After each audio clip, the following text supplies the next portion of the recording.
I'm Adrian Chmielarz, I'm creative director at People Can Fly. You can expect a first-person shooter that's full of action, has a great story written by Rick Remender, who is a Marvel comic book writer. He's doing Punisher right now, and has beautiful graphics because we are representing Epic Games and Unreal Engine, so obviously we have to have pretty cool graphics. But most importantly, it features something we call skill shot system, which we believe changes the way you play first-person shooters.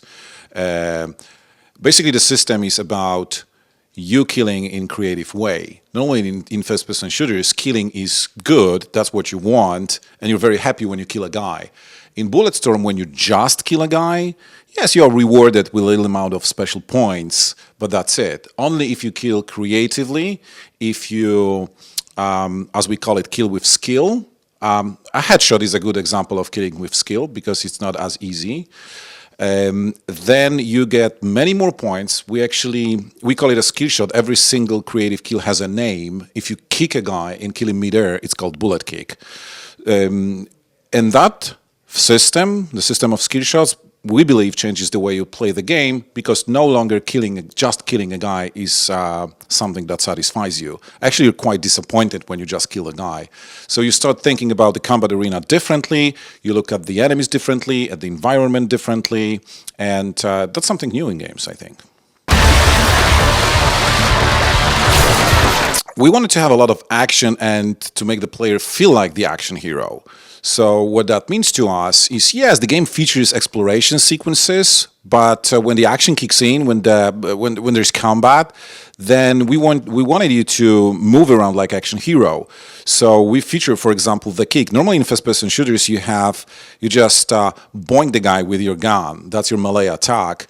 But he's not pushed away from you. With the kick, you basically not only push the enemy away, which is very dynamic, and the guy is set up for your skill shot then, but it's also very humiliating to the enemy. That's why they had that sort of Spartan kick in 300, the movie, because it's very humiliating. Also, we featured a slide move, and the slide move initially was just to move around quickly from one place to another, but then we thought, okay, why not slide into the enemy and knock the guy off his feet? So that's the second thing.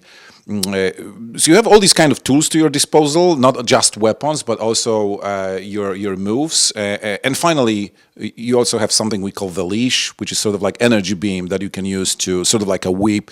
You can just use it, for example, to pull enemies out of covers. So they think they're very clever.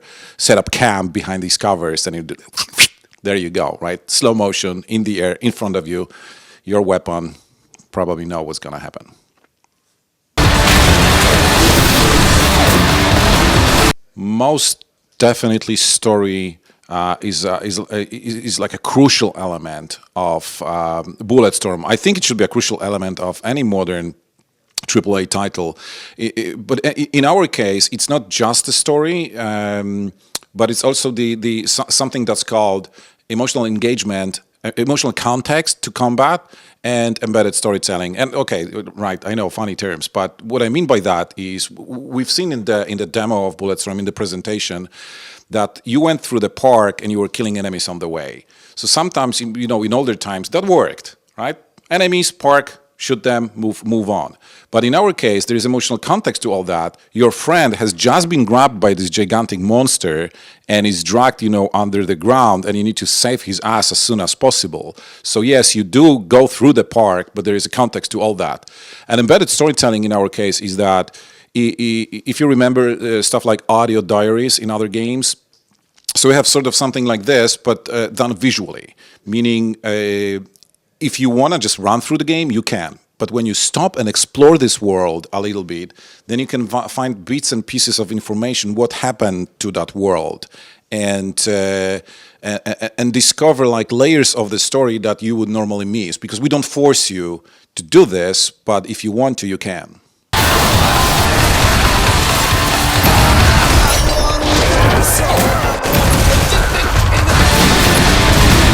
I think skill shots work for two reasons. First, because it's a new gameplay element, but second, because they're just funny and make you laugh.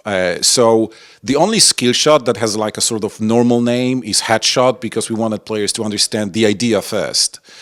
But all the other skill shots in the game have fairly funny names, and obviously there are different layers of difficulty. Sometimes it's fairly easy, but there is a skill shot that requires you first to shoot the guy in the family jewels, which is not that easy. He's moving and running around, and so you need to zoom to see that thing there, and basically when you shoot it, it kind of hurts him, and he's on his knees screaming in pain. So what you can do, you can approach the guy, kick him in the face, and kill him by this powerful kick in the head, or just shoot the head, right? And that skill shot is called Mercy. So that's an example of the creative killing that you can do on the battlefield, and also explanation why we call it a skill shot, because, I mean, that aiming, that first phase, it's really not that easy.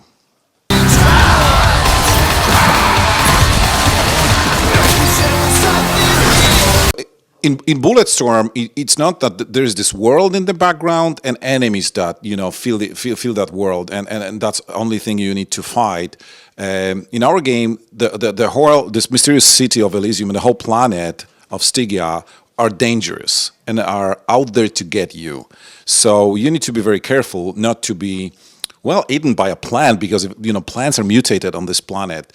But the good thing is, you can actually, what's dangerous to you, it's also dangerous to your enemies, so you can use it to your advantage. So let's say there are these kind of Venus flytrap plants in there. What you can do is, you can, for example, there is a guy to your left, and there is a Venus flytrap to your right. So you use the leash to get that guy out of cover, and then he's in front of you. Then you align yourself properly and you kick the guy towards the Venus flytrap, and then when the Venus flytrap detects that there is something alive nearby, right, and eats the guy.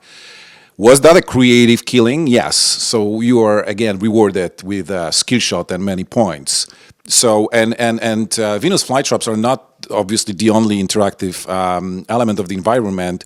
We actually have like a really a lot of these in the game that if you pay attention, you can use to your advantage. They get bigger, better, and more badass.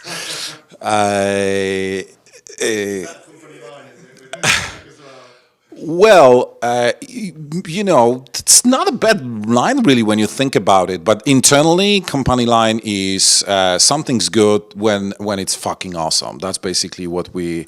Is it awesome or is it fucking awesome? Only if it's fucking awesome, then it's really good and will be featured in the game.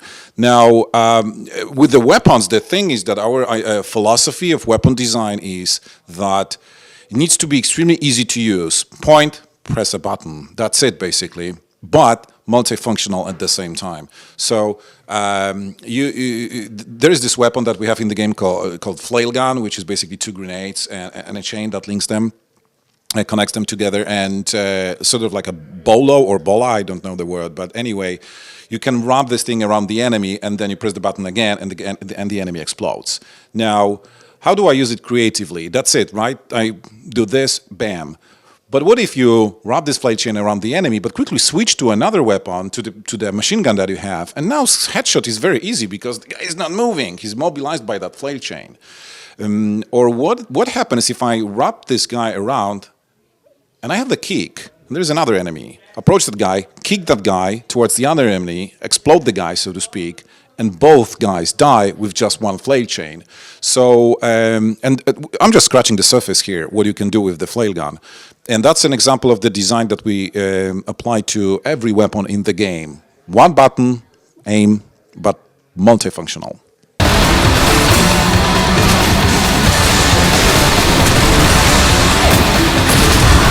In the game, we offer you, from a certain point in the game, we offer you a lot of cool stuff that you can only get for the skill points.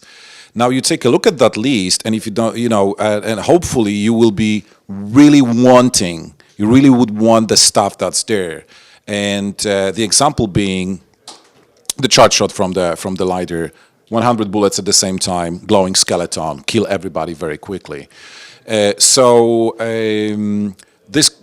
these things, these very cool things, weapon upgrades or leash upgrades or new abilities for you, they cost these points, and that's the main reason to execute skill shots, to have this, as Tanya Jessen, our producer from Epic, she calls it the circle of awesome. You know, do cool shit to get access to cool shit, to be able to do even cooler shit. So this is like that, right? So that's how this works.